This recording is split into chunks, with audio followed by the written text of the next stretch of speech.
For months, nobody gave a second thought to the row of cabins being built beside the lake. They blended into the landscape so naturally that people assumed everything had been planned perfectly. Then one day, everything changed, and when the reality behind the property finally surfaced, it left an entire community speechless. Ethan Cole had been watching from a distance ever since the first construction vehicles arrived. Every morning, trucks rumbled in with the sunrise, moving equipment and materials along the peaceful shoreline. Gradually, pathways were carved into the land, and foundations appeared where untouched ground had once been. One after another, 14 elegant cabins took shape. Each was carefully positioned to overlook the water, designed so residents could enjoy the golden reflections of the lake at sunset. To outsiders, it seemed like the perfect development project, the kind of place buyers would rush to purchase without hesitation. The HOA couldn't have been happier. Its representatives visited the site regularly, walking through the construction area with approving smiles. They pointed out features they loved, praised the progress, and spoke confidently about the future. Around the neighborhood, conversations centered on how much property values would increase. Residents viewed the project as a major success before it was even finished. Everything appeared flawless, except for one detail. Ethan remained completely silent. His modest home sat beyond a line of trees, tucked away in a spot where many people barely remembered the property boundaries existed. From there, he observed everything. With his hands resting in his pockets and his expression unreadable, he watched the work continue day after day. He never interrupted anyone. He never approached the crews. He never offered a warning, because he knew something no one else knew, and he was content to wait. He understood that eventually a moment would come when silence would carry far more weight than any argument. So as the final cabin was completed and for sale signs appeared throughout the development, Ethan simply turned from his window and walked to the small table inside his home. There, he carefully folded a collection of old documents. The closing date had finally arrived, and with it, the truth. Closing day felt more like a celebration than a business transaction. Buyers gathered with excitement. Real estate agents greeted one another with confident smiles, and HOA officials proudly stood beside what they considered their greatest accomplishment: 14 lakeside cabins. Nearly every one of them sold, each offering what seemed like the perfect life beside the water. Ethan arrived later than most. At first, nobody paid attention to him. He moved slowly through the crowd, dressed in simple clothes and carrying an old leather folder that looked out of place among the polished presentations and professional displays.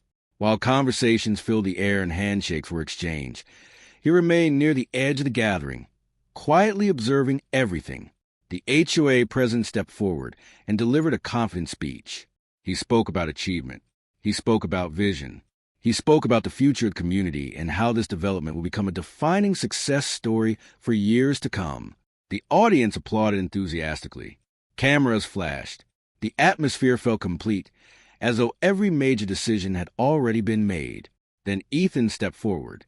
The first set of documents was only moments away from being signed when his calm voice interrupted the proceedings. "Before you continue," he said. The room immediately paused. Conversations died away. People turned toward him. He wasn't loud, and there was no anger in his voice. Yet something about the way he spoke demanded attention. The HOA president looked at him with mild confusion, but remained confident. "Is there something you need?" he asked. Ethan gave a slow nod. "Yes," he replied. "There's something all of you need to see." He placed a weather folder on the table and carefully opened it. Inside were aging records, maps, signatures, and legal papers that told a story much older than the cabin standing outside. At that moment, the mood in the room began to change.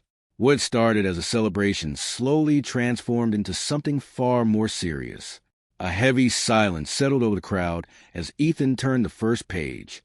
At first glance, the paper seemed ordinary, but within moments it became clear they were anything but. Detailed survey maps, official legal markings, and handwritten records revealed property boundaries that had never been discussed during the project.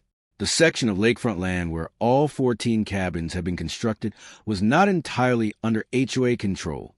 A narrow easement crossed directly through the property, and according to the documents, that easement belonged to Ethan. Remaining calm, he pointed to specific locations on the maps and explained each section. He showed how access rights, land use permissions, and legal protections had been documented decades earlier and preserved through official records. Nothing had been concealed. Nothing had been ambiguous. The information had always existed. It had simply been ignored or never properly examined. Around the table, HOA representatives exchanged nervous glances as the implications of Ethan's words began to sink in. The buyers began leaning forward in their seats, studying the documents more carefully as they tried to grasp exactly what Ethan's discovery meant. Ethan remained patient. He didn't hurry through his explanation or attempt to overwhelm anyone. Instead, he allowed the silence to linger, giving every statement time to sink in before continuing. "This easement," he said calmly, "gives me full legal access through this land. It also grants me the right to use and maintain a roadway that crosses every single cabin property." A wave of murmurs swept through the room. The atmosphere changed instantly. Moments earlier, the cabins had represented an ideal vision of lakeside living. Now they seemed tied together by a legal reality that nobody had anticipated. What had looked flawless suddenly appeared vulnerable. And Ethan still wasn't finished. The HOA representatives quickly attempted to reassure everyone, but the confidence they had displayed earlier was beginning to disappear. They insisted the matter was minor, something that could easily be addressed at a later date. Ethan slowly shook his head. "It isn't something for later," he replied. "The easement is already active." He pointed toward a path near the waterfront, directing attention to a narrow dirt trail that had existed long before any construction had started. It was covered, altered, and built over during development, he explained. But legally it was never removed. I still have the right to restore it. The significance of that statement became immediately clear. Restoring the easement could involve maintenance vehicles, ongoing access, and regular use directly through the center of the cabin properties. The excitement that filled the room began giving way to uncertainty. Questions started appearing from every direction. People asked about privacy. They asked about future property values. They asked about the long-term consequences of owning land affected by an active easement. The development that had seemed perfect only minutes earlier was now surrounded by doubt. Through it all, Ethan remained composed. He wasn't angry. He wasn't trying to create confusion or destroy anyone's plans. He simply stood before the crowd and allowed the facts to speak for themselves. He had waited patiently. He had given people opportunities to investigate, verify, and understand the situation long before this day arrived. They simply hadn't done so. Now, on the most important day of the project, the truth could no longer be pushed aside. The tension inside the room transformed completely. What had begun as a celebration now felt like a negotiation that nobody had expected to have. Several buyers stepped away from the table and quietly discussed the situation among themselves. Some reviewed their contracts.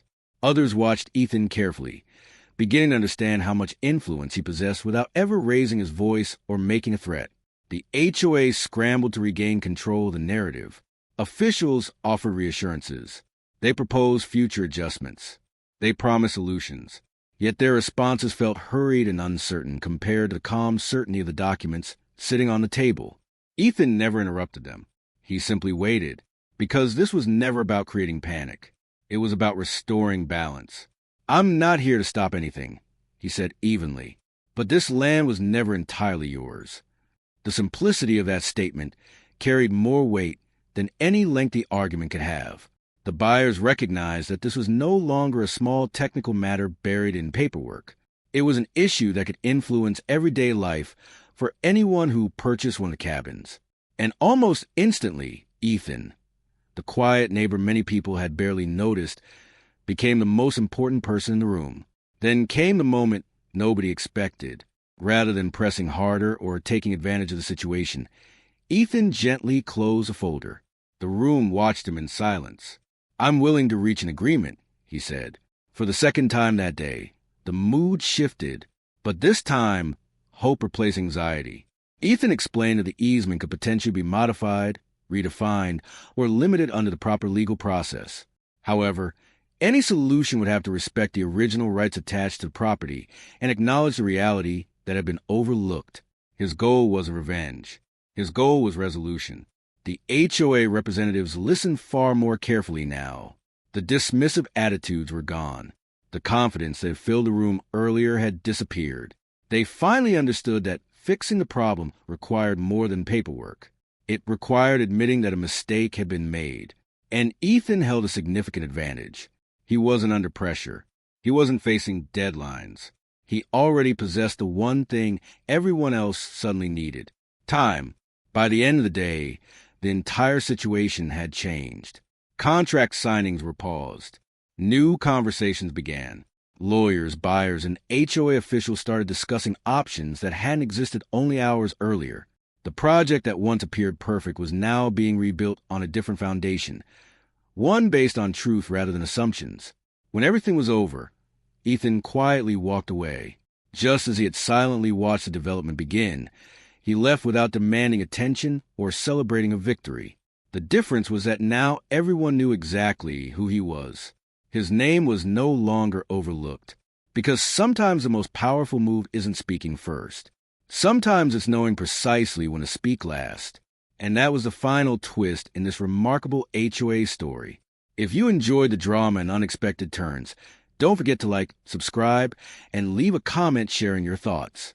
Your support helps the channel continue bringing stories like this to life.